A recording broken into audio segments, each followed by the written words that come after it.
দেশের মানুষ ও রাজনৈতিক দলের নেতাকর্মীরা সংসদ নির্বাচনের আগে স্থানীয় সরকার নির্বাচন চায়। কথা জানালেন স্থানীয় সরকার সংস্কার কমিশনের প্রধান ডক্টর তোফায়েল আহমেদ। রাজধানীর NILG মিলনায়তনে স্থানীয় সরকার সংস্কার কমিশনের সঙ্গে সাংবাদিকদের সঙ্গে মত বিনিময় সভায় কথা বলেন তিনি। তোফায়েল আহমেদ আরও বলেন, স্থানীয় সরকারের প্রতিষ্ঠান ও জনপ্রতিনিধিদের কাজের উপর এমপিরা যাতে অযাচিত হস্তক্ষেপ ও নিয়ন্ত্রণ করতে না পারে সে বিষয়ে সংস্কার প্রতিবেদনে সুপারিশ করা হবে।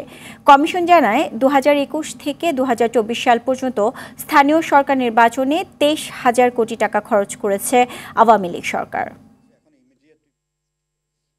লোকাল লিডাররা যখন আমরা ডেকেছি তারা কিন্তু দুটোই চায়, দুটো নির্বাচনই হোক। এর মধ্যে একদল আছে তারা বলছে দুইটা একসাথে হোক, কেউ বলছে না এটা আগে হোক ওটা পরে হোক, এরকম মতভেদ আছে।